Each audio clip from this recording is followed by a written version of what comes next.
नमस्कार, बहुत बहुत स्वागत और अभिनंदन आप सभी का द डिबेट में। मैं ब्रजेश मिश्रा हूं। बहनों भाइयों, कानून व्यवस्था सरकार के इकबाल से चलती है। कानून व्यवस्था सरकारों की धमक से चलती है।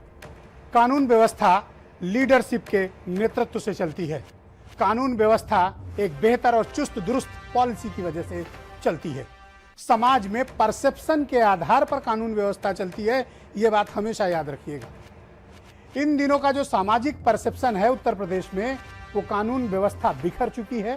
अपराध चरम पर हैं। खुलेआम दौड़ाकर छातियों पे गोली मारी जा रही है। 25-25 राउंड फायरिंग पुलिस प्रशासन यानी सरकार के समक्ष हत्याएं हो रही हैं। सरकार के सामने हत्याएं हो रही हैं। बेटियों से बलात्कार हो रहा है। बेटियों के साथ नृशंसता हो रही है। उनके खुलेआम मारा जा रहा है और जिस प्रकार से उनको तड़पा के बेरहमी से कत्ल किया जा रहा है, इसके उदाहरण आपको देखने को उत्तर प्रदेश में नहीं मिलेंगे। उत्तर प्रदेश में कानून व्यवस्था लगभग ध्वस्त हो चुकी है। पुलिसिंग सिस्टम पूरा उत्तर प्रदेश में कोलैप्स हो चुका है। अपराध नियंत्रण में नहीं है। आप बागपत से लेकर बलिया देख लीजिए, बांदा से लेकर बहराइच देख लीजिए। उत्तर प्रदेश के चारों कोनों में आपको अपराध चरम पर मिलेंगे। कारण क्या है? जैसे ही कोरोना काल से आप लॉकडाउन के पीरियड से बाहर निकले, उत्तर प्रदेश में अपराध चरम पर पहुंच गए हैं। उत्तर प्रदेश में हीनियस क्राइम बढ़े हैं। Heinous double murder, triple murder, 5 लोगों के मर्डर, बलात्कार, गैंग रेप, मर्डर, खुलेआम फायरिंग, हत्याएं, लूट, बलात्कार, डकैती, छिनैती, अपहरण। क्या नहीं हो रहा है प्रदेश में? किसी भी सभ्य समाज में इस प्रकार का वातावरण स्वीकार नहीं किया जाना चाहिए। सवाल उन लोगों से पूछा जाना चाहिए जिन्होंने यह नारा दिया था, न भ्रष्टाचार न गुंडाराज, अब की बार फलाने की सरकार। भ्रष्टाचार कोरोना के दौरान दिखा और गुंडाराज हर दिन हर घंटे दिख रहा है। पिछले 7-8 दिनों से मैं देख रहा हूं, कोई घंटा नहीं गुजरता बहनों भाइयों, कोई घंटा, दिन छोड़ दीजिए, जब एक से बढ़कर एक हीनियस स्तब्ध कर देने वाले अपराध हमारे समक्ष सामने ना आते हों। What does it mean by कानून व्यवस्था? कानून व्यवस्था का मतलब क्या होता है? बलिया की जो घटना है, मैं मानता हूं एक पत्रकार के नाते, ऐसी घटनाएं कानून व्यवस्था ध्वस्त हो जाने पर ही स्पष्ट प्रतीत होती हैं।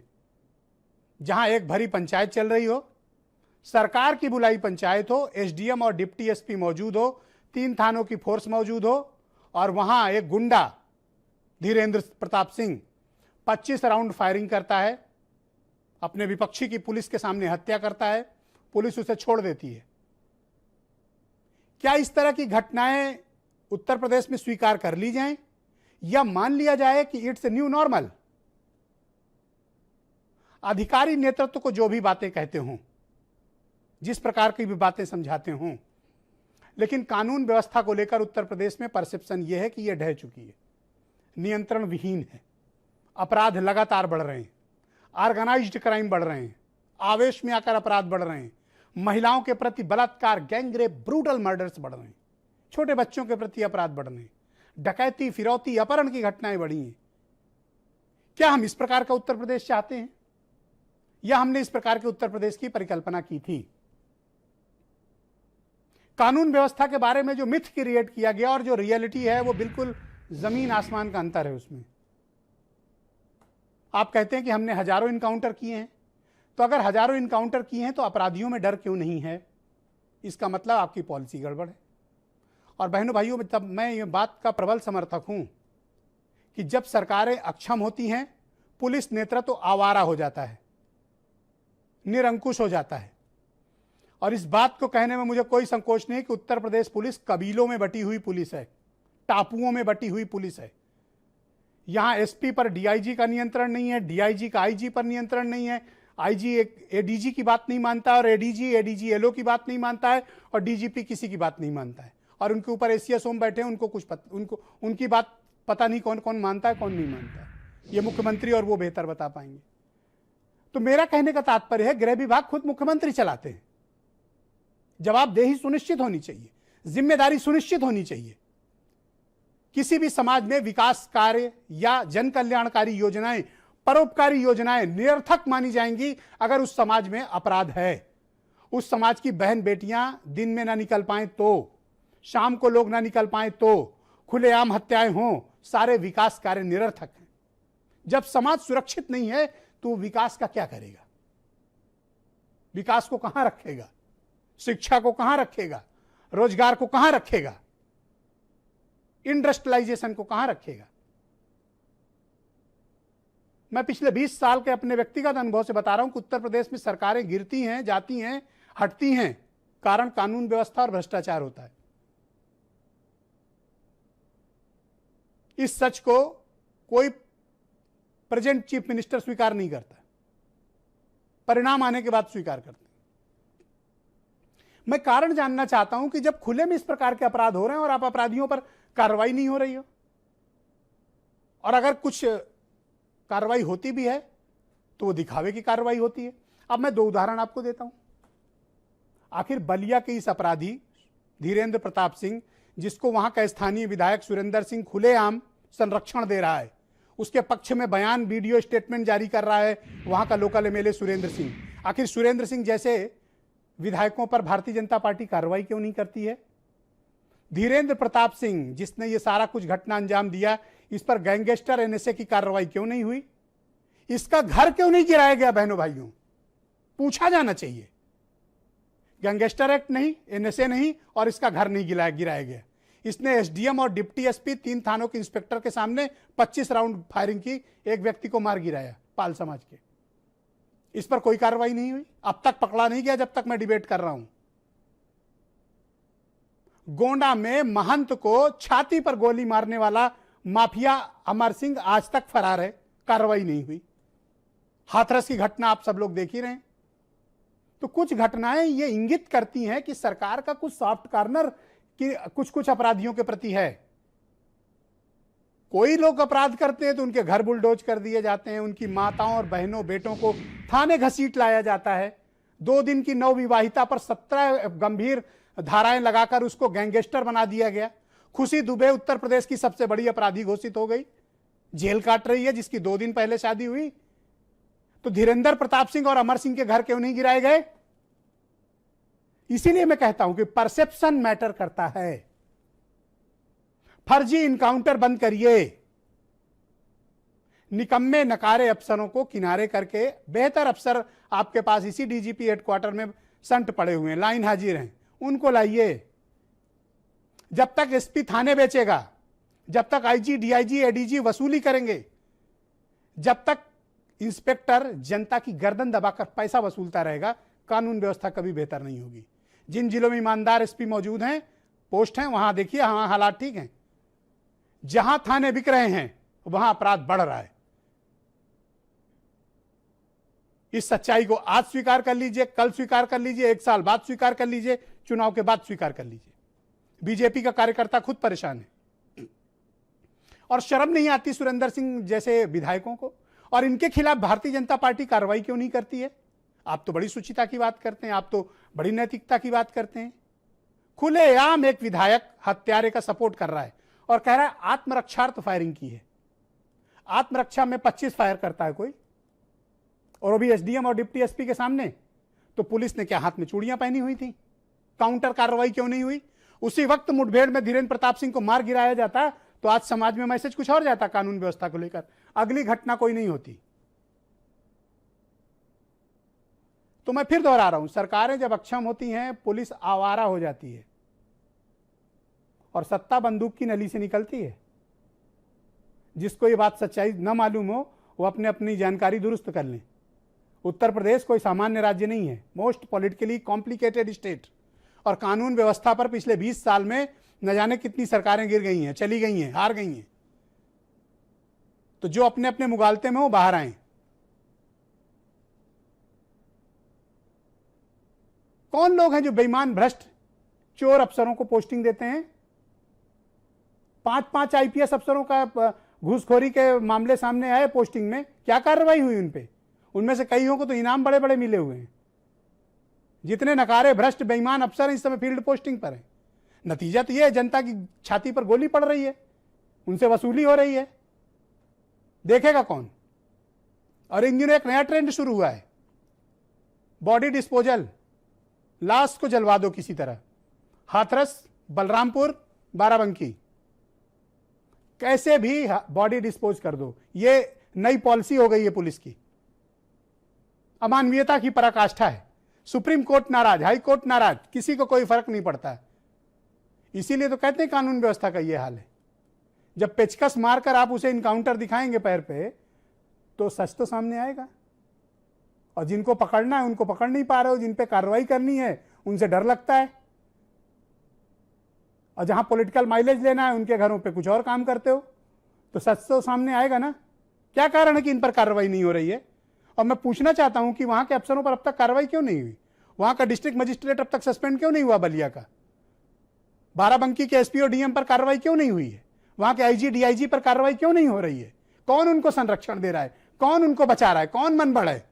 और सुरेंद्र सिंह अब तक अरेस्ट क्यों नहीं हुए? सुरेंद्र सिंह एमएलए खुलेआम बयान दे रहा है अपराधी के पक्ष में, आप उसको बचाने का कार्य करते हैं। तो ये बड़ी बड़ी बैठकें करके रोज ड्रामा करने से कानून व्यवस्था ठीक नहीं होगी। हकीकत में इसे अमल पे लाना पड़ेगा। उत्तर प्रदेश पुलिस पर जिसका नियंत्रण नहीं रहा है उन सब ने भुगता है बाद में। कुछ स्टेटमेंट सुनिए, फिर एक बड़ी डिबेट को आगे बढ़ाएंगे।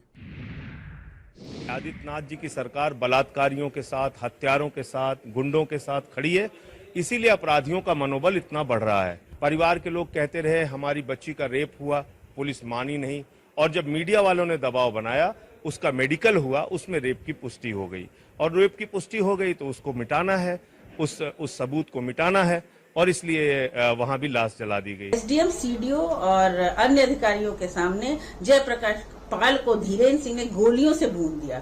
धीरेन्द्र सिंह बहुत करीबी है सुरेंद्र सिंह नामक एक कुख्यात विधायक के, जो समय समय पर बयान देते रहते हैं। आज भी उन्होंने कहा कि धीरेन्द्र सिंह निर्दोष हैं, उनको आत्मरक्षा में गोली चलाई। बहुत ही दुखद है और विभत्स घटना है। मैं मानती हूँ कि ये निर्भया कांड की पुनरावृत्ति है।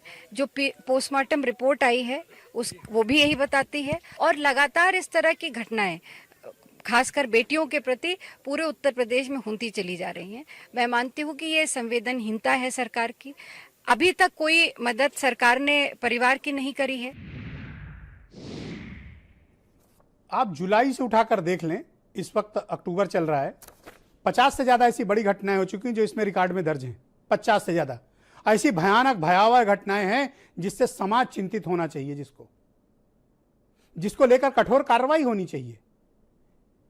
यहां महोबा का एसपी मणिलाल पाटीदार व्यापारी की छाती पे गोली मरवाता है, बाद में मुकदमा तरमीम करके पाटीदार को छोड़ दिया जाता है, उसके ऊपर 302 हटा के 306 लगा दिया जाता है, और आज तक वो फरार है पुलिस रिकॉर्ड में। एक आईपीएस, एक एसपी पुलिस रिकॉर्ड में फरार है। ये उदाहरण भी आपको उत्तर प्रदेश में ही मिलेगा। तो अगर आपके पास ऐसी पुलिस है तो आप क्या परसेप्शन देंगे? परसेप्शन के नाम पर ये जो नाटक है, तो ऐसे चेहरों को बहनों भाइयों बेनकाब किया जाना चाहिए, क्योंकि हम एक अगर सुरक्षित समाज हैं तभी हम एक सुरक्षित उत्तर प्रदेश दे सकते हैं, और वो नारे बंद होने चाहिए जिन्होंने लगाए थे। तो आज की डिबेट में मेरे साथ काजी इमरान लतीफ़ आम आदमी पार्टी से, सुनील सिंह साजन समाजवादी पार्टी से, हीरो वाजपेयी हमें थोड़ी देर में ज्वाइन करने वाले हैं बीजेपी से, एकेडी द्विवेदी साहब फॉर्मर आईपीएस ऑफिसर हैं, डॉक्टर एमएच खान जाने माने राजनीतिक विश्लेषक, और आचार्य प्रमोद कृष्णम कांग्रेस के सीनियर लीडर हैं। बहुत बहुत स्वागत, बहुत बहुत धन्यवाद आप सभी का। आचार्य जी, मैं कार्यक्रम की शुरुआत आपसे करना चाहता हूं। बीजेपी के नेता अभी थोड़ी देर में मेरे साथ जुड़ने वाले हैं। उत्तर प्रदेश की जो कानून व्यवस्था है वो बहुत स्तब्ध करने वाली है, बहुत डरावनी है। पुलिस लीडरशिप कंप्लीटली फेल हो चुकी है। यहां दौड़ाकर छातियों पर गोली मारी जा रही है, बहन बेटियों को खेत में खींचकर गैंगरेप करके कत्ल किया जा रहा है, छोटी बच्चियों का बेरहमी से कत्ल हो रहा है, फिरौती ना मिले इसलिए हत्याएं कर दी जा रही हैं। आप उत्तर प्रदेश में कैसा महसूस कर रहे हैं? ब्रजेश जी, आज मैं बिल्कुल झगड़ा करने के विचार से आपके सामने नहीं बैठा हूँ। मुद्दा बहुत गंभीर है, हालात बहुत ख़राब हैं, और मैं आपको एक बार फिर पुनः बधाई देता हूँ कि आप जनता से जुड़े हुए मुद्दे को आप और आपका चैनल उठाता है। आप बधाई के पात्र हैं और बहुत बड़ा रिस्क लेकर के आप ये काम करते हैं। खैर, मैं आपको ये कहना चाह रहा हूँ कि ये योगी जी की पाठशाला के विद्यार्थी हैं सब। ये भ्रष्टाचार को सदाचार समझ के करते हैं और अत्याचार को शिष्टाचार समझ के करते हैं, और बलात्कार इनके लिए संस्कार बन गया है। मुझे हैरानी होती है इस बात को लेकर के कि जिस तरह की घटना बलरामपुर में घटी, हाथरस में घटी, बाराबंकी में घटी, बलिया में घटी, ये अपराध की पराकाष्ठा है, बीभत्स रूप है अपराध का। अब मैं इसे राजनीतिक रंग नहीं देना चाहता हूं, लेकिन सरकार का फेलियर, पुलिस का फेलियर, कानून व्यवस्था का बिल्कुल बाजा बज जाना, आम आदमी अपनी सुरक्षा को लेकर चिंतित है, भयभीत है, व्यापारी भयभीत हैं और आम जो शरीफ आदमी है वो भयभीत है। अगर खुले घूम रहे हैं तो माफिया, गुंडे, मवाली। पुलिस का जो रवैया है, आप जैसा बता रहे हैं, मैं आपसे सहमत हूं। गाजियाबाद में बीजेपी के विधायक के मामा को सरेआम ताबड़तोड़ गोलियां मार के मार दिया जाता है, अपराधियों का पता नहीं। जो हाल आज बलिया का दिखाई दिया, और उससे बड़ी शर्मनाक बात यह है, और उससे भी शर्मनाक बात है वहां का स्थानीय विधायक खुलेआम हत्यारे का सपोर्टर है। विधायक ब्रजेश जी एमएलए, और सुनिए एमएलए वो कह रहा है कि भाई आत्मरक्षा में आपने गोली चलाई। अरे भाई, एक गोली चल सकती है, टांग में मारी जा सकती है, हवाई फायर हो सकता है। विधायक का जो एटीट्यूड है वो सरेआम अपराधियों के साथ खड़ा दिखता है। जी, उसने 25 राउंड गोलियां चलाई है और अफसोस की बात यह है, 3 पिस्टल लेकर आया था और उसकी हत्या पालकी कर दी जाती है ना, और सारा पुलिस प्रशासन मौन है। अरे भाई, आप तो ये कहते थे, आप तो इतनी ताकतवर पुलिस है, आप तो इतने बड़े बहादुरों की पुलिस की फौज है आपके पास कि आप उठाते हो और एनकाउंटर कर देते हो बड़े बड़े धुरंधरों का, हैं? लेकिन यहां तो 2 दिन की ब्याहता खुशी दुबे को आप लाते हो और उसे गैंगस्टर, माफिया, फूलन देवी से बड़ी उसको अपराधी सिद्ध कर देते हो, और वो अभी तक जेल में है। जहां इस एक तरफ आप ऐसे कारनामे करते हो, दूसरी तरफ आप जो गोलियां मारते हैं तो अपराधियों के नहीं मारते हैं, आप उठाते हैं प्रभात मिश्रा को, 17 साल के बच्चे को, कहते हो पुलिस की पिस्टल छीन के भाग रहा था, ठाए ठाए कर देते हो। आप मारते हो ऐसे लोगों को जिनका कोई लेना देना अपराध से नहीं है। लेकिन अपराधी होता है। आप अपराधियों में जाति मत तलाशिए। आप खुशी दुबे और प्रभात मिश्रा की आड़ लेकर अपराध को जस्टिफाई नहीं कर सकते। नहीं तो खुशी दुबे को मैं क्या कहूं, उसे 16 साल की बच्ची को क्या कहूं, उसके साथ जो दुराचार, अत्याचार और जिस कदर का अपराध हुआ है मैं उसे क्या कहूं। वो प्रभात मिश्रा को 16 साल का ना कहूं तो 60 साल का बताऊं। प्रभात मिश्रा के आगे क्या, प्रभात के आगे मिश्रा लगाना पाप हो जाएगा। मैं कह रहा हूं, मैं राजनीतिक रंग नहीं देना चाह रहा, लेकिन सत्य को बयां करना राजनीति नहीं है। ब्रजेश जी, आप भी प्रभात मिश्रा को प्रभात मिश्रा ही कहेंगे। हाथरस के अंदर जो हुआ, आप आधी रात को शव जला देते हैं, वो भी थिनर से जला देते हैं, पेट्रोल से जला देते हैं, पुलिस अधिकारियों को सस्पेंड करते हैं, जिलाधिकारी को बचा लेते हैं, जबकि पुलिस अधिकारी चिल्ला चिल्ला के कह रहे हैं। तो आप मुझे बताइए, जो आदेश दिए वो सुरेंद्र सिंह जिस धीरेन्द्र प्रताप सिंह को संरक्षण दे रहा है, उस पर कार्रवाई क्यों नहीं, उसका घर क्यों नहीं गिरा, एनएसए गैंगस्टर क्यों नहीं लगा? महंत की छाती पर गोली मारने वाला गोंडा का माफिया अमर सिंह अब तक गिरफ्तार क्यों नहीं हुआ? आचार्य जी, आपने पूछा एक बार भी? मेरी बात वो महंत जी से हुई, सीताराम दास से मेरी बात हुई। उन्होंने ये कहा, हैरान करने वाली बात है, हैरान करने वाली बात है। एक तो साधु, ऊपर से उन्होंने एसपी से बात की, उन्होंने पुलिस अधिकारियों से बात की, वहां के एसएचओ से बात की कि भाई हम पर हमला हो सकता है, हमें थ्रेट मिल रही है। उसकी सिक्योरिटी हटा देते हैं, होमगार्ड भेज देते हैं। इसका मतलब है हत्या में शामिल है पुलिस प्रशासन। कमलेश तिवारी कहता मर गया, वो गरीब ब्राह्मण मर गया, उसने कहा भी मुझे आतंकवादी मार देंगे, मेरी जान को खतरा है, मेरी सिक्योरिटी विड्रॉ मत करो। लेकिन उसकी सिक्योरिटी विड्रॉ हुई, आतंकवादियों ने उसे मार दिया। तो ये क्या हो रहा है? तो क्या आप ये कहना चाहते हो कि जाति के आधार पर यहाँ चिंतित हूं? उत्तर प्रदेश में पुलिस काम करती है, जाति देखती है अपराधियों की? देखिए, मैं इस समय कुछ नहीं कहना चाहता, मैं सिर्फ एक ही बात कहना चाहता हूं कि उत्तर प्रदेश में प्रत्येक व्यक्ति सुबह जब उठता है तो भगवान से प्रार्थना करता है कि किसी तरह से शाम हो जाए और फिर अगली सुबह हो जाए। कोई भी तबका, कोई भी वर्ग सुरक्षित नहीं है। अगर कोई सुरक्षित है, अगर कोई बेखौफ है, तो माफिया बेखौफ हैं, अपराधी बेखौफ हैं, या भारतीय जनता पार्टी और मुख्यमंत्री के संरक्षण में पल रहे उनके सुनील सिंह साजन बेखौफ। बाकी शरीफ आदमी का जीना दुश्वार हो चुका है। सुनील सिंह साजन, ये उत्तर प्रदेश की कानून व्यवस्था को क्या हो गया? ये तो आए ही थे आपको इस बात पे हटा के कि न भ्रष्टाचार न गुंडा राज, अब की बार फलाने की सरकार। तो ये फलाने की सरकार में हो क्या रहा है उत्तर प्रदेश में? बलिया की घटना स्तब्ध करती है भाई। देखिए ब्रजेश जी, जहां तक सवाल उत्तर प्रदेश की कानून व्यवस्था का है तो उसकी तो हत्या हो गई और उसकी हत्या खुद माननीय मुख्यमंत्री योगी आदित्यनाथ जी ने की है। आप बताइए, जिस प्रदेश में 2 साल से अधिक ऐसा व्यक्ति डीजीपी रहा हो, जो जिले बेचता रहा हो, जिले जो बिके होंगे तो थाने बिके होंगे। चंदौली में आपने देखा होगा, मुगल सराय में एक सूची वायरल हुई कि थाने वसूली की सूची।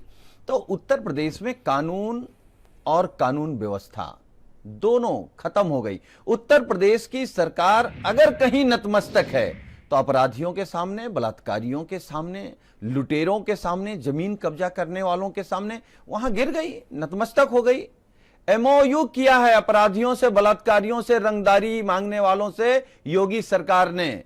गठबंधन में चल रहा है, अपराधी चला रहे हैं सरकार। 25 और फायर हो रहा है डीएम और डिप्टी एसपी। देखिए मतलब ये सरकार होते हैं भाई जिले में, ब्रजेश जी, सामने ये सरकार नहीं, सरकार क्या है? वहां एडिशनल एसपी है, वहां एसडीएम है, 3 थानों की फोर्स है, सारे लोग और सरकारी बुलावे पे।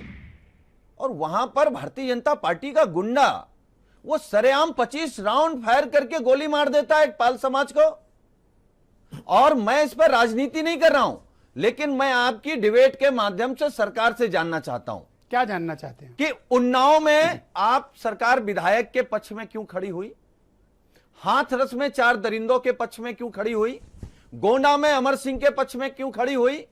और अब बलिया में धीरेन्द्र सिंह के पक्ष में क्यों खड़ी? देखो सुनील जी, कहानी मत समझाओ, आप खुलकर बोलो। आप जो कहना चाहते हो खुलकर बोलो। नहीं, मैं ये कहना चाहता हूं कि माननीय मुख्यमंत्री जी का जाति चेहरा सामने आया है। जाति मतलब? जाति मतलब जाति। जाति मतलब? जाति मतलब जाति। कौन सी जाति? ठाकुर अजय सिंह बिष्ट की जाति। ओके, तो ये जो जाति मतलब चेहरा आया अपराधी है, ठाकुर होगा तो बच जाएगा, आप ये कहना चाहते हो? मैं अगर बाराबंकी की बात करूं ब्रजेश जी, मैं 1 मिनट केवल लूंगा। मतलब जो उत्तर प्रदेश में बहन बेटियों के साथ हो रहा है, अभी आचार्य जी ने जो कहा, सबका मन खराब हो जाता है, सब चिंतित हैं, सब परेशान हैं। आपने भी कहा मन विचलित हो जाता है। योगी आदित्यनाथ जी का मन विचलित नहीं होता? सरकार में लोग मन विचलित नहीं होते? कल अभी नवरात्रि है, माननीय मुख्यमंत्री जी अब 9 दिन के व्रत रहेंगे। माननीय योगी जी, आप किसके व्रत रहेंगे? सीता सुरक्षित नहीं, गीता सुरक्षित नहीं, लक्ष्मी सुरक्षित नहीं, सरस्वती सुरक्षित नहीं, अर्चना पूजा सुरक्षित नहीं। अरे वो कन्याएं जिनके आप पैर धुलते हो, उनके साथ दरिंदगी हो रही है। ना तो आपको दुर्गा मां माफ करेंगी और ना ही ये बेटियां कार्रवाई होती है। जी, जाति देखकर कार्रवाई होती है? नहीं, जाति देख करके मदद होती है। ओके, अगर सुरेंद्र सिंह ठाकुर अजय सिंह बिष्ट के बिरादरी के नहीं होते, तब तक विधायक का घर गिर गया होता और वो अपराधी अब तक इनकाउंटर में मार दिया गया होता। हमारे नेता ने पूछा है कि बताओ कब पलटेगी गाड़ी। अब बलिया में नहीं पलट रही गाड़ी। अरे पलट जानी चाहिए। अपराधी की कोई जात नहीं में भी नहीं पलटी थी झांसी में। नहीं, अपराधी की कोई जात नहीं होती। Okay, all right. Hero Vajpayee ji इस वक्त मुझे ज्वाइन कर चुके हैं, भारतीय जनता पार्टी के स्पोक्स पर्सन है। वाजपेयी जी, बहुत स्वागत। थोड़ा विलंब से आप जुड़े। आपके पहले आचार्य प्रमोद कृष्णम और सुनील सिंह साजन अपना पक्ष रख चुके हैं। उत्तर प्रदेश की कानून व्यवस्था इतनी खराब क्यों हो गई? अपराध इतने क्यों बढ़ रहे हैं? बलिया का दृश्य देखकर निश्चित तौर पर आप जैसे भले व्यक्ति निश्चित तौर पर बहुत विचलित हुए होंगे और अपनी सरकार पे आपने तमाम प्रश्न खड़े किए होंगे। बाराबंकी की घटना देख लीजिए। हम नियमित इस वक्त देख रहे हैं कि शायद ही कोई घंटा गुजरता हो जब उत्तर प्रदेश में कोई हीनियस क्राइम नहीं होता हो। आप तो आए थे इस नारे के साथ, न गुंडा राज, पर आपकी सरकार में तो गुंडा राज चरम पर है। ये क्यों भाई? ब्रजेश जी, अगर आंकड़ों की बात करेंगे तो पूरे देश में जो घटनाएं होती हैं उसके रेशियो में उत्तर प्रदेश कम है। अगर आप घटनाओं की बात करेंगे पिछली सरकारों से, तो एनसीआरबी की तमाम रिपोर्टें हत्या, गैंगरेप, बलात्कार में कमी आई है।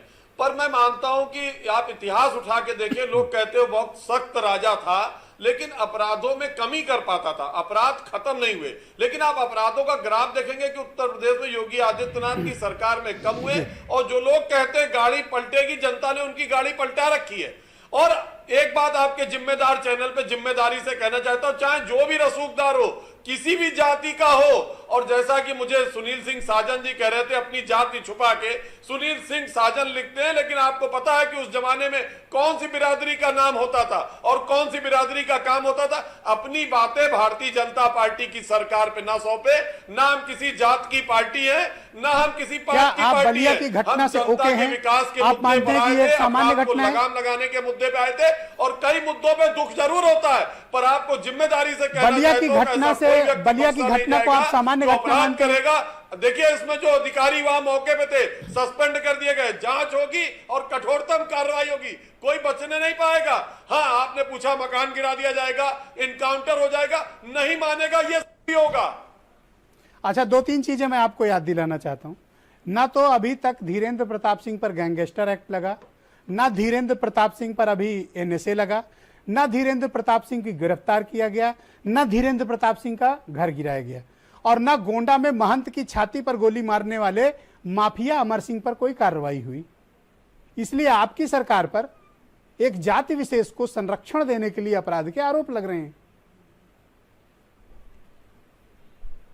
नहीं, देखिए ब्रजेश जी, ये आगामी चुनाव, उपचुनाव और आगामी चुनाव को देखते हुए जब विपक्ष के पास कोई मुद्दा नहीं, मुद्दा विहीन विपक्ष है, जनता के हितों के लिए काम करने वाले, ऐसे 2-4 कांड जो होते हैं उसकी आड़ में अपनी चुनावी रोटी सेकना चाहता, किसी जात का राज नहीं। देखिए हमने तो जात पात तोड़कर ही प्रचंड बहुमत पाया है। अगर जाति की बात करते तो भाजपा ब्राह्मणों बनियों की पार्टी कहलाती, कभी सत्ता में इतना प्रचंड बहुमत ला ही नहीं सकती थी। हमें तो सुनील सिंह साजन की बिरादरी ने भी वोट दिया है, आचार्य जी की बिरादरी ने भी वोट दिया है, और जो कमजोर जातियां थी उन्होंने भी वोट दिया है। तभी ना हम आए, हमने वो वर्ग खड़ा किया है लाभार्थी। तो आज उन्हीं लोगों पर आप अत्याचार आपकी सरकार में हो रहा है। 17 में, वाजपेयी जी, दलितों पर आपकी सरकार में अत्याचार हो रहा है। हाथरस की घटना और बाराबंकी की घटना प्रत्यक्ष उदाहरण। मैं 2-3 बातें कहना चाहता हूं। भी देख लेगी। मैं जिम्मेदारी के साथ कहना चाहता हूं, जो भी अपराधी हैं उनकी जात पात नहीं देखी जाएगी। योगी आदित्यनाथ की सरकार 2 छोटे-छोटे सवाल करेगी, 2 छोटे-छोटे सवाल, फिर डिबेट को आगे बढ़ाते हैं। अगर अपराधी सुधरे नहीं। देखिए, हाथरस की घटना, दलितों पर अत्याचार, बाराबंकी की घटना, दलितों पर अत्याचार, आप उठाकर देख लीजिए बलिया की घटना, ओबीसी समाज पर अत्याचार। की घटना में कौन आदमी दोषी पाया गया? किसी दुबे को आपने जेल में डाल रखा है, इंद्रकांत त्रिपाठी की छाती पर आपका एसपी गोली मरवाता है। कौन सी कम्युनिटी बची जिसके खिलाफ आपकी सरकार में अपराध न होते हो? की जात बिना देखे काम होगा उत्तर प्रदेश में Brajesh ji. Okay, all right. मेरे साथ AKD द्विवेदी साहब हैं, फॉर्मर IPS अफसर हैं। वो बेहतर बताएंगे कि उत्तर प्रदेश पुलिस को आखिर ये हो क्या गया है और इस तरह के हालात कैसे उत्पन्न होते हैं। द्विवेदी साहब, मैं आपसे जानना चाहता हूँ, आपने लंबे समय तक यूपी पुलिस में काम किया है, इस तरह की सिचुएशन कैसे क्रिएट हो जाती है कि जहां लॉ एंड ऑर्डर लगभग कोलैप्स्ड हो जाए और क्राइम इतना ज्यादा बढ़ जाए कि समाज में लोगों में भय व्याप्त हो जाए? कारण? मिश्रा जी, आप सही मायने में प्रारंभ में जो बातें कहें वही अपने आप में पर्याप्त हैं। सच्चाई यह है कि थाने स्तर पर सुनवाई नहीं हो रही है। दूसरी बात, थाने के लोग किसी गांव में या कहीं पर तब जा रहे हैं जब घटनाएं हो जा रही हैं, उसके बाद जा रहे हैं, जबकि इनको पहले गांव में जाना चाहिए, प्रतिष्ठित लोगों से मिलना चाहिए, गांव के अपराधों के बारे में, गुंडई लफंगई के बारे में पता करना चाहिए, गुंडों लफंगों को डांटना चाहिए, फटकारना चाहिए, इससे क्राइम रुकता है। दूसरी बात, आपने पहले कहा और मैं उससे सहमत हूं कि थाने स्तर पर जो काम हो रहा उसका अच्छा पर्यवेक्षण ऊपर के अधिकारी, वरिष्ठ अधिकारी अच्छा पर्यवेक्षण नहीं कर रहे, जिसका परिणाम ये है, हालत ये हो गई है कि थाने स्तर से जो कह दिया जा रहा किसी घटना के बारे में, वही बात सीनियर अफसर डिट्टो कर दे रहे हैं। सीनियर अफसर अपने स्तर से ये नहीं पता कर रहे हैं कि सच्चाई क्या है। थाने वाला जो कह दिया वही फाइनल हो जा रहा है, जिसकी वजह से काफी सीनियर स्तर के अधिकारियों की भी विश्वसनीयता धीरे धीरे कम होती जा रही है। हाथरस का मामला की अभी चर्चा हुई है। हाथरस वाले मामले में एसपी निलंबित हुए, डीएम हैं, वहीं पर अलीगढ़ में कमिश्नर और आईजी बैठते हैं। पूरे इस मामले की इतनी चर्चा मीडिया में हुई, हाई कोर्ट में गया मामला, सुप्रीम कोर्ट में गया, लेकिन कहीं किसी ने नहीं पूछा कि कमिश्नर क्या कर रहे थे, आईजी क्या कर रहे थे, इन्होंने क्यों नहीं गाइड किया डीएम को, एसपी को। इनकी भूमिका के बारे में बिल्कुल सन्नाटा है। ये स्थिति ठीक नहीं है। इतने बड़े प्रदेश में आईजी, डीआईजी या कमिश्नर इसीलिए रखे जाते हैं कि वो जिले स्तर के अधिकारियों का समय समय पर मार्गदर्शन करते रहें। वही हालत प्रदेश स्तर के अधिकारियों का होना चाहिए। हालत ये हो जा रही है, थाने पे जो कार्रवाई हुई उसी को ऊपर के अधिकारी डिटो कर दे रहे हैं। सर, मैं आपसे समझना चाहता हूं, जब बलिया के वीडियो आपने पहली बार देखे, आपके मन में पहली प्रतिक्रिया क्या आई? हाँ, निश्चित रूप से वो बहुत ही शर्मनाक है, बहुत ही शर्मनाक घटना है। और अगर सीओ और एसडीएम और थाने के काफी पुलिस बल के सामने ये घटना हो रही तो निश्चित रूप से शर्मनाक घटना है। और आपने पहले कहा, मैं उसी डिट्टो कर रहा हूं, इन अधिकारियों का अपने इलाके में कोई इकबाल नहीं है। आपने कहा था, मैं सहमत हूं, इकबाल से चलता है प्रशासन। अगर ये अधिकारी अपने इलाके के लोगों से मिलते, उनकी समस्याओं को सुनते, संवेदनशीलता का परिचय देते, इलाके में जाते रहते, उनका इकबाल बनता, लोग उनकी बात सुनते, ऐसी हिम्मत नहीं करते कि उनकी मौजूदगी में इस तरीके की घटना हो जाए। दूसरी बात, उसने जो फायर किया धीरेन्द्र सिंह ने, इतने पुलिस के मौजूद रहते हुए भाग कैसे गया?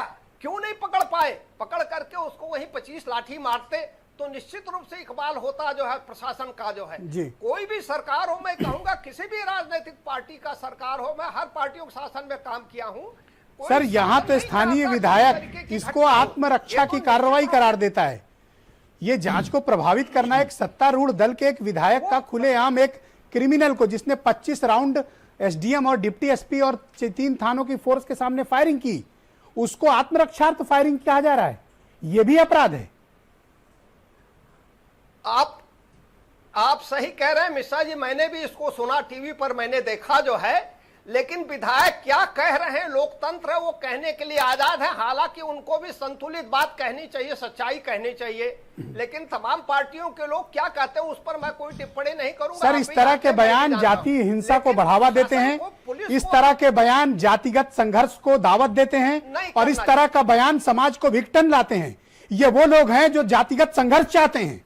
ये लोग चाहते हैं कि समाज में गड़बड़ी हो इस तरह के बयान देकर, और ऐसे लोगों के खिलाफ देशद्रोह की कार्रवाई होनी चाहिए। मैं निश्चित रूप से ये कहूंगा कि ये बयान जो है सही नहीं है, गलत है, और ऐसा बयान सर, ये विधायक जातिगत संघर्ष कराना चाहता है, ये जातिगत दंगे कराना चाहता है ये विधायक। अब इस परिस्थिति में भी पुलिस को अपनी सख्त कार्रवाई करके एहसास करा देना चाहिए, और विधायक की बातों के उनको बहुत चिंता नहीं करनी चाहिए। ऑलराइट सर, के हिसाब से सख्त कार्रवाई। डॉक्टर एमएच खान साहब मुझे ज्वाइन कर चुके हैं, बहुत ही जाने माने राजनीतिक विश्लेषक हैं। बलिया की घटना हो, बागपत की घटना हो, बाराबंकी की घटना हो, कानपुर की घटना हो, जालौन की घटना हो, बिजनौर की घटना हो, क्या क्या गिनाऊं आपको खान साहब? उत्तर प्रदेश में कानून व्यवस्था का हाल देख रहे हो आप क्या है? और यहाँ खुलेआम अपराधियों को संरक्षण दिया जा रहा है। एक विधायक जातिगत दंगा कराना चाहता है उत्तर प्रदेश में, क्रिमिनल्स के पक्ष में स्टेटमेंट दे रहा है वो। नहीं ब्रजेश जी, सबसे पहले तो मैं जितनी बातें आपने कही है मैं उसका पूरी तरह से 100% समर्थन करता हूं। आपने किसी के द्वेष या भावना से कोई बात नहीं कही है, जो हकीकत है वो बयान किया है। मैं बलिया के बारे में कहना चाहता हूं कि देखिए, शासन में बैठा था जिसमें एसडीएम है, जिसमें सीओ बैठा था जो पुलिस प्रशासन का है। अगर वहां पर इतने लोग पुलिस के 3 थाने के लोग वहां थे, तो वहां पर अगर गोली वो चला रहा था तो पुलिस का काम ये था कि जब वो गोली चला रहा था तो पुलिस को इनकाउंटर कर देना चाहिए था। वहां पर I do agree with you, मैं सहमत हूं आपसे, मैं सहमत हूं खान साहब आपसे। गोली का जवाब गोली, ये इसी सरकार ने कहा था। नहीं, सुन लीजिए, अब सुन लीजिए बात। अपनी बात कह चुके, आपके बारे में कुछ नहीं बोला मैं। अब मैं तो कुछ कह नहीं रहा हूं आपके सरकार के बारे में, मैं तो पुलिस के बारे में कह रहा हूं, एसडीएम के बारे में कह रहा हूं। आपको तो मिर्ची लग गई, पता नहीं क्या लग गई, क्या मतलब है भाई? सुन लीजिए, बात सुनिए। देखिए, अगर वो एसडीएम के सामने, सीओ के सामने गोली चला रहा है तो पुलिस का धर्म बनता है कि इनकाउंटर उसका वहीं कर देना चाहिए। 5-7 पुलिस वाले घेरे में लेके खड़े हैं उसको, उसके बाद भी वो कहां चला जा रहा, कौन भगा दे रहा है? अरे उसने सेल्फ डिफेंस में गोली चलाई, क्या गलत किया? चल रही है। अगर उसकी जान खतरे में थी, सेल्फ डिफेंस में 25 राउंड फायरिंग की, क्या गलती कर दी उसने? भाई यही तो मैं कह रहा हूं, अगर आप उसको इनकाउंटर कर देना चाहिए था। ऐसे भयंकर अपराधी को जो 500 लोगों के बीच में खुलेआम 25 राउंड, अरे विधायक जी का खास आदमी है, कैसे इनकाउंटर कर दें? आप कैसी बातें करते हो? वो विधायक सुरेंद्र सिंह का खास आदमी, उसका इनकाउंटर कैसे कर दिया जाए? तो यही बात सवाल उठता है। आज अब आप विधायक सुरेंद्र सिंह पर छापा डलवाइए, देखिए उनके घर में मिलेगा नहीं धीरेन्द्र सिंह। सुरेंद्र सिंह के घर में वीरेंद्र सिंह मिलेगा, कहीं नहीं भागा है। आज 30 घंटा हो गया है, पकड़ा नहीं गया है। पर खान साहब आप मुझे बताइए, धीरेन्द्र प्रताप सिंह पर आऊंगा, आचार्य जी आऊंगा, आप मुझे बताइए खान साहब, धीरेन्द्र प्रताप सिंह पर गुंडा एक्ट NSA क्यों नहीं लगा और उसका घर क्यों नहीं गिरा? मैं तो सीधा कहता हूं क्यों नहीं इनकाउंटर हुआ, मैं तो सीधा कहता हूं क्यों नहीं इनकाउंटर हुआ। प्लीज ओके, आचार्य प्रमोद कृष्णम कुछ मेंशन करना चाहते हैं। Acharya ji go ahead, 10 second sir. जो गोली चला रहा है उसको इनकाउंटर होना चाहिए। Thank you Acharya ji, 10 second. Brajesh ji, मैं खान साहब की बात से बहुत सहमत हूं। एक बात बताइएगा कि ये अभी हाथरस का जो जिक्र हुआ, मुझे बताइए अगर हाथरस में सब कुछ सही था तो पुलिस वाले सस्पेंड क्यों किए गए? और अगर हाथरस में पुलिस की गलती थी तो पुलिस कह रही है कि साहब हमने कुछ नहीं किया, जिलाधिकारी ने किया, तो DM क्यों नहीं सस्पेंड किया गया? कहीं ऐसा देखा आपने? नंबर 1। नंबर 2, अभी खान साहब कह रहे थे और आप भी मानते हैं कि ये जो हत्यारा है बलिया का, जिसने आत्मरक्षा में गोली चलाई, जो विधायक कहते हैं, ये हत्यारा विधायक जी का आदमी है और विधायक जी मुख्यमंत्री जी के आदमी है। तो फिर सैया भाई कोतवाल डर काहे का? सत्ता अपनी, इमरान लतीफ साहब अपना। ये भाई फेल्ड सवाल कानून इस बात व्यवस्था का का कारण है क्या कि है? खान साहब कह रहे थे अपराध कि इतना उनका क्यों बढ़ रहे हैं? एनकाउंटर इमरान करना साहब चाहिए था। आप बताइए। इमरान जी देखिए ब्रजेश जी, भारतीय जनता पार्टी के लोग एक नारा देकर आए थे, ना भ्रष्टाचार ना गुंडाराज, अब की बार इनकी सरकार। और यही जो नारा है ना, बस यही जो है इनकी सारी जड़ है। दरअसल भ्रष्टाचार इतने चरम पर है, भ्रष्टाचार का और गुंडाराज का एक दूसरे का रिश्ता है उत्तर प्रदेश के अंदर। आज अगर भ्रष्टाचार और अपराध अगर बढ़ रहा है तो उसके पीछे भ्रष्टाचार देन है।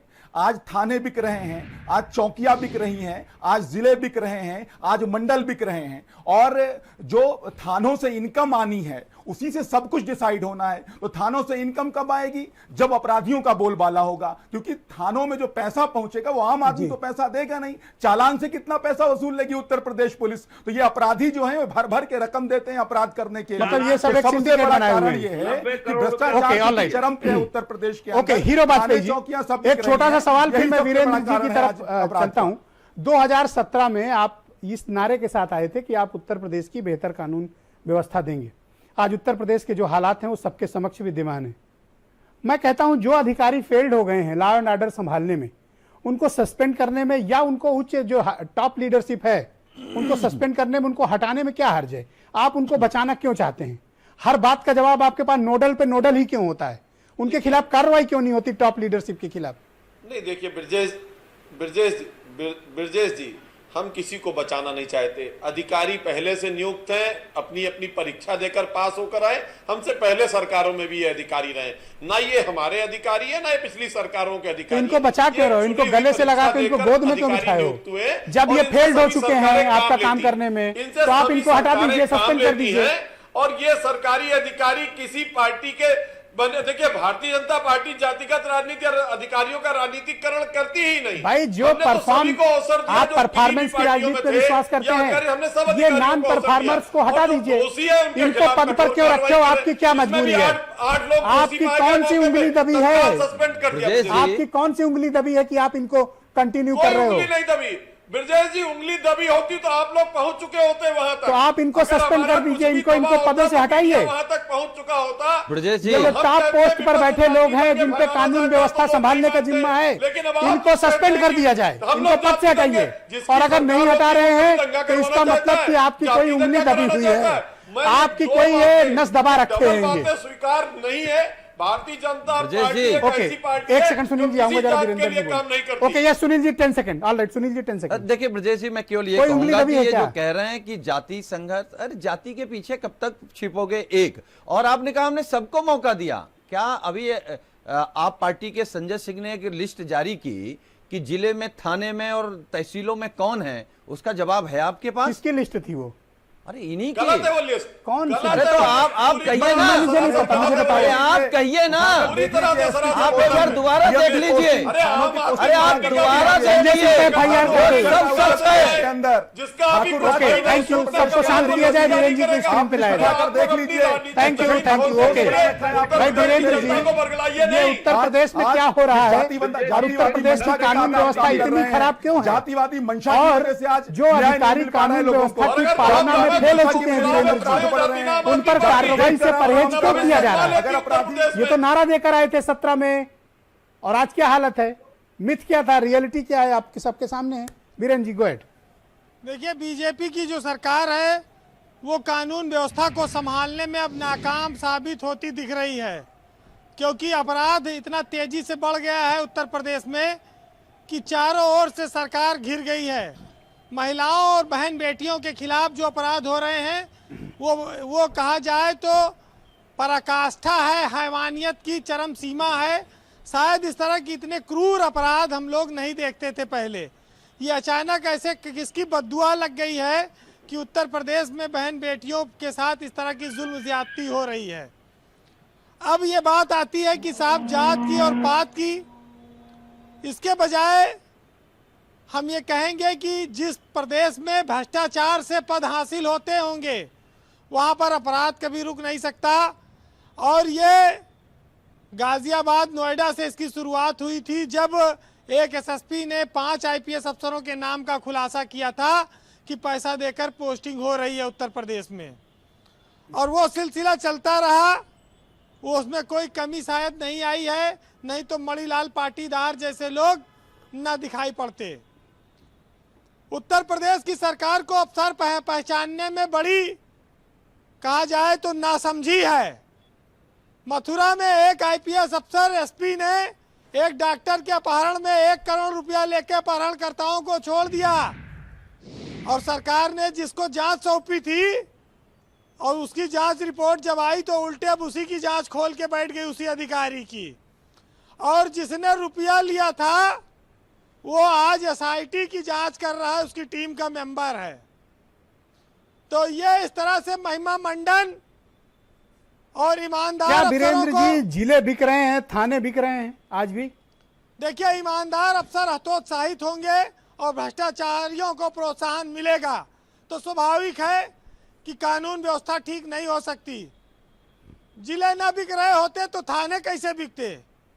जो पैसा दे के जाएगा तो वो क्या अपनी बीवी बच्चों के गेहूं जेवर और घर के गेहूं बेच के पैसा लाएगा? वो तो इन्हीं अपराधियों से वो थानेदार वसूलेगा, ऊपर कप्तान को देगा। मणिलाल पाटीदार कहाँ से लेते थे रुपया? बस अंतर इतना है ब्रजेश जी कि जिसके पास पैसा है वो कत्ल करके भी आरामगाहों में बसते हैं, और हम ककड़ी चुरा कर भी फंदे पर झूलते हैं। तो पुलिस का ये जो तरीका है, इसी से समाज में अपराध बढ़ रहा है। देखिए, उत्तर प्रदेश की पुलिस में ऐसा नहीं भ्रष्टाचार नहीं रहा है, भ्रष्टाचार हर जमाने में रहा है, ईमानदार अफसर भी हर जमाने में रहे हैं। लेकिन जब अधिकारियों को आप काम करने का मौका देंगे, फ्री हैंड देंगे, तो अधिकारी कुछ कर पाएगा नीचे के लेवल पे। जब एसपी जानता है कि आईजी और एडीजी, एलओ और डीजीपी हमारा कुछ कर ही नहीं सकता, तो वो क्या है इनकी बात? क्यों नहीं कर सकता? मैं जानना चाहता हूं कि जो फोर्स का चीफ है, 2.5 लाख की उत्तर प्रदेश की पुलिस फोर्स, 500 आईपीएस का कैडर, पूरे देश का लार्जेस्ट आईपीएस कैडर, और इतने निरीह, एक जांच तक नहीं कर पाते हैं, सीबीआई को भेजनी पड़ती है। इन्हें लाज नहीं आती है, शर्म नहीं आती इनको? देखिए, इसलिए नहीं कर पाएगा क्योंकि सरकार ने इन अफसरों को ताकत नहीं दी है। जिनके पास ताकत है वो हर चीज को दूसरे चश्मे से देखते हैं। ये कहते कि हमसे पहले से अधिकारी हैं, तो इन्होंने काहे नारा दिया था भ्रष्टाराज और गुंडाराज के खिलाफ, और बेईमानों को कहा था हम सजा देंगे। तो जब बेईमान सामने आ रहे हैं तो उनको सजा क्यों नहीं देते हो? और अगर सजा नहीं देनी है तो अनंत देव तिवारी क्या बुरे हैं, उनको कहें सजा दिए पड़े हो? बिकरू कांड उनके समय में तो हुआ नहीं, तो उनको भी सजा तो छोड़ दो। जब मनीलाल पाटीदार को अरेस्ट नहीं कर सकते, बाराबंकी में कार्रवाई नहीं कर सकते, हाथरस में कार्रवाई नहीं कर सकते, चित्रकूट में कार्रवाई नहीं कर सकते, बलरामपुर में नहीं कर सकते, तो काहे जो है इनका डीजीपी क्या करता रहता, मैं समझ नहीं पा रहा हूं। आखिर किस बात की जिद और किस बात का अहंकार है कि इन लोगों ने कानून व्यवस्था पर सरकार का परसेप्शन खराब कर दिया और सरकार है कि खामोश बैठी हुई है। हमारे यहाँ कुछ अधिकारी मूक बधिर विद्यालय से पढ़े हुए हैं, जो डिग्री तो उच्च कोट की हासिल कर लेते हैं, लेकिन वो बोलते नहीं हैं, सुनते नहीं हैं। तो ये मूक बधिर विद्यालय के पढ़े हुए हमारे पुलिस के सर्वोच्च अधिकारीगण हैं। ये खाली बस जो आका कहे उसकी हाँ में सुन के अपने घर में बैठ जाते हैं, ना वो मौके पे कहीं दिखते हैं, ना उनका कोई प्रभाव दिखता है। तो जब वर्दी के सर्वोच्च अधिकारी का प्रभाव नहीं दिखेगा तो अपराधियों में कोई पर मुझे बताइए कि ये सरकार की किरकिरी कराने वाले अफसरों को संरक्षण कौन दे रहा है? खुद सरकार दे रही है इसका मतलब? देखिए, जब हाथरस की घटना हुई थी तो अफसरों ने कहा बलात्कार नहीं हुआ, गर्दन नहीं टूटी, जीभ नहीं कटी, लड़की मरी नहीं। जितना सच्चाई को नकार सकते थे नकारा। नहीं, द्विवेदी जी ठीक बात कह रहे थे। द्विवेदी जी ने कहा कि थाने से जो बता दिया जाता है ऊपर तक वही डिट्टो है, वही सच है, वही अंतिम सच मान लिया जाता है। अब समस्या ये है कि जब ऊपर से हर निर्देश प्राप्त होंगे और मौके पे पल्ला झाड़ लिया जाएगा जी। द्विवेदी जी आऊंगा, के लोग फंसेंगे ही फंसेंगे जी। वर्दी से लोगों का विश्वास क्यों उठ रहा है? पुलिस लोगों को इंसाफ देने में नाकाम क्यों है? क्योंकि पुलिस को कमाई करना है, पुलिस को कच्ची शराब से आमदनी करनी है, फर्जी बसें चलवानी है, फर्जी शराब की दुकानों से पैसा लेना है, फर्जी लोगों को जेल भेजना है, निर्दोषों को। ये सब पुलिस की प्राथमिकता है। जी जो ईमानदार अफसर हैं, इलाहाबाद में अपराध की बाढ़ आई हुई थी, आज देखिए एक अफसर तैनात हुआ, इलाहाबाद का कहीं अब नाम चर्चा में है अपराध में। तो जब ईमानदार अफसर तैनात होंगे उत्तर प्रदेश के जिलों में तो बेईमानी, भ्रष्टाचार और अपराध ये सब अपने आप खत्म हो जाएगा। लेकिन अब जनता सब समझती है, जनता कुछ बताने की जरूरत नहीं है। यहाँ आवाम अपने रखवालों से डरती है, यहाँ जनता पुलिस वालों से, वर्दी वालों से मुंह फेर लेती है।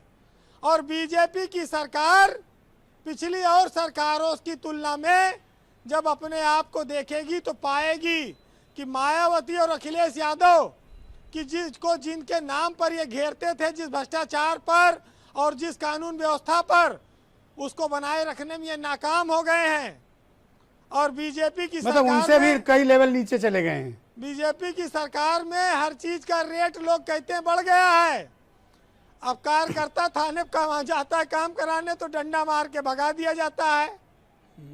तो जिस प्रदेश में सत्तारूढ़ दल के कार्यकर्ताओं की कोई हैसियत ना हो, उनके विधायकों के कुर्ते फाड़ दिए जाते हो, वहां पुलिस गुंडा राज भी करेगी, भ्रष्टाचार भी करेगी, और जो करना हो कर लो, क्योंकि वो जानती है कि तुम हमारा कुछ नहीं बिगाड़ पाओगे। जी वीरेन जी। तो चलिए 4 लाइन कहूंगा, बाकी तो सब बातें हो ही रही हैं। एक साहित्यकार ने लिखा है कि राजनीतिक दलों के लिए रेप, बलात्कार, हत्या कोई बहुत बड़ी बात नहीं होती है, इनके लिए चुनाव जीतना सबसे अहम है।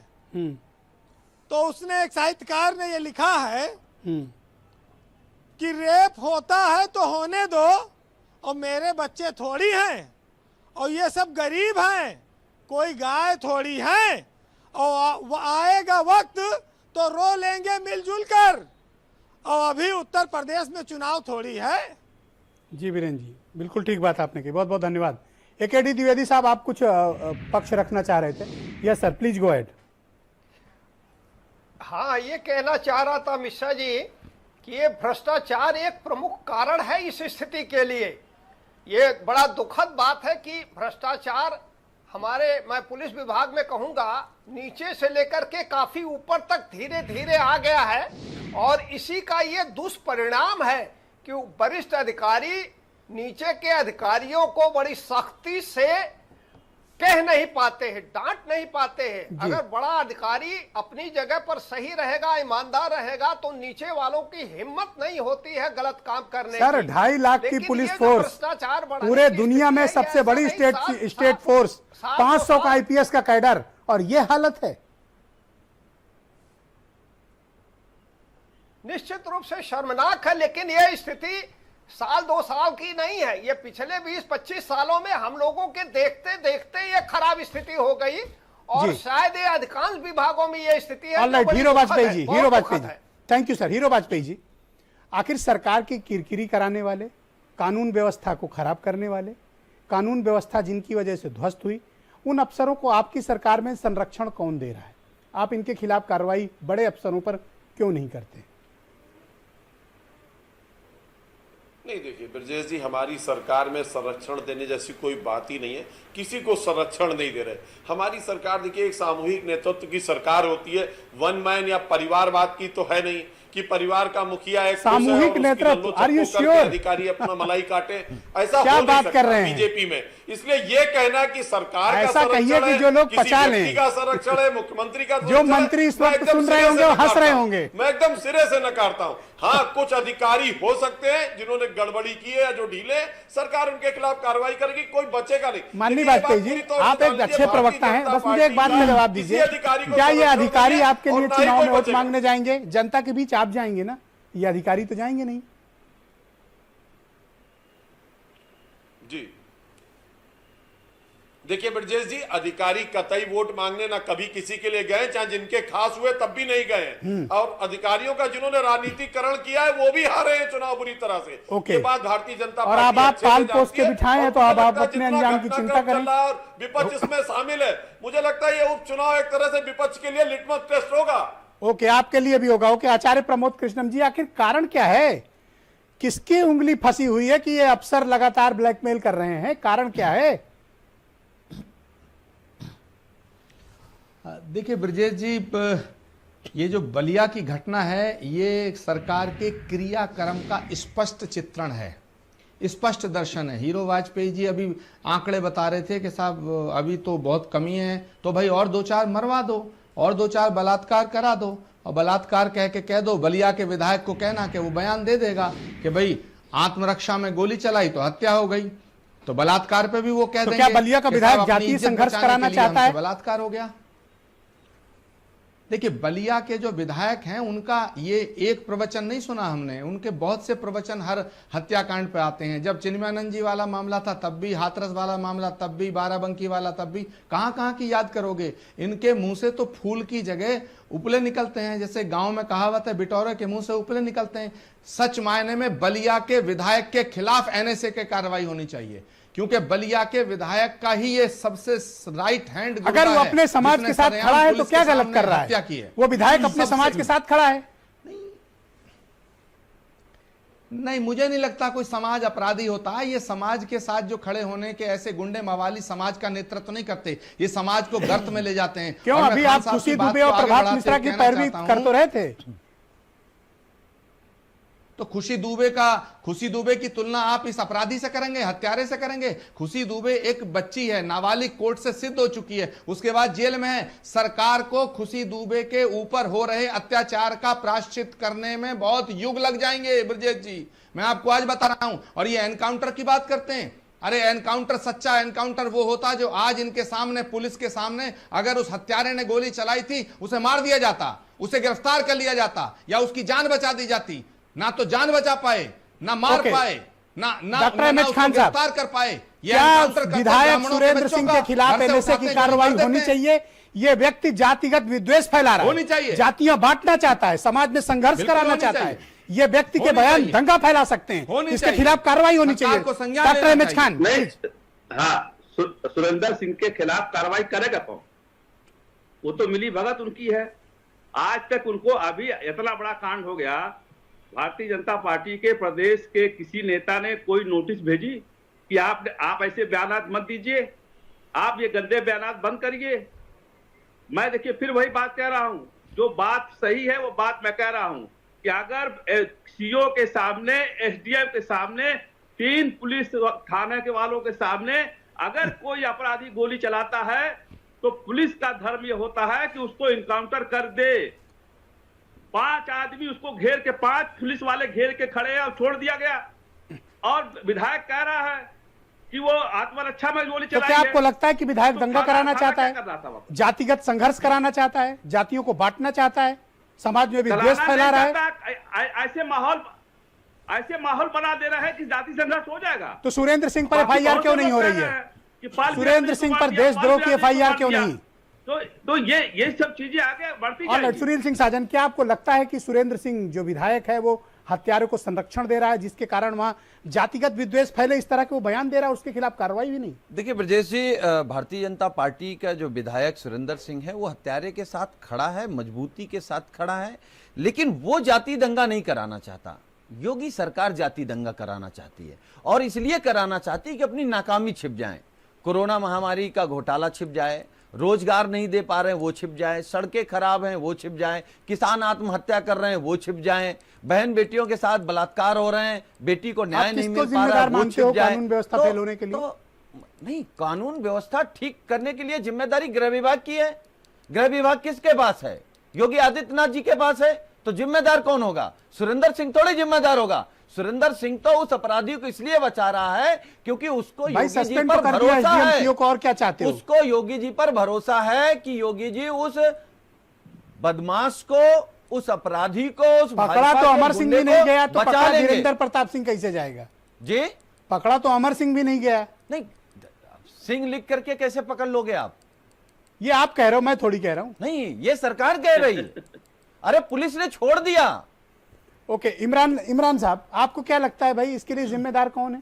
क्या अधिकारी जिम्मेदार है या सरकार खुद डायरेक्ट रिस्पॉन्सिबल है? देखिए, इसमें जहां तक बात है कि सीधी बात है कि जो कानून व्यवस्था का मामला है वो गृह मंत्रालय के अधीन आता है। गृह मंत्रालय जो है माननीय मुख्यमंत्री जी के अधीन आ रहा है, और माननीय मुख्यमंत्री जी जो इनकी यूपी पुलिस है उसको अपनी लठैत की तरह इस्तेमाल कर रहे हैं, उसको जहां चाह रहे वहां बड़े अच्छे से इस्तेमाल कर रहे हैं। आज भी उन्होंने परिवर्तन चौक पे बहुत ढंग से इस्तेमाल किया हम लोगों के खिलाफ। जब बाराबंकी की घटना को हम लोग उठा रहे थे तो पहले ले जाके बंद गाड़ी में हमको बंद किया गया, गेट बाहर से बंद किया गया जहां मैं खुद मौजूद था, और उसके बाद 4-5 पुलिस वालों ने मिलकर जिस तरीके से कुटाई की है आम आदमी पार्टी के कार्यकर्ताओं की, तो पुलिस की हनक, पुलिस का इकबाल, पुलिस की मर्दानगी, पुलिस बहुत बहुत धन्यवाद, बहुत शुक्रिया आप सभी का, बहुत बहुत धन्यवाद। उत्तर प्रदेश में बहनों भाइयों, कानून व्यवस्था की स्थिति बहुत खराब है, अपराध चरम पर है, महिलाओं के प्रति, गरीब के प्रति, दलितों के प्रति, तमाम तरह के अपराध बहुत बड़े हैं। अगर वक्त रहते सरकार ने इस पर ध्यान नहीं दिया तो इसका बड़ा खामियाजा उसे भुगतना पड़ सकता है। बहुत बहुत शुक्रिया, धन्यवाद, नमस्कार।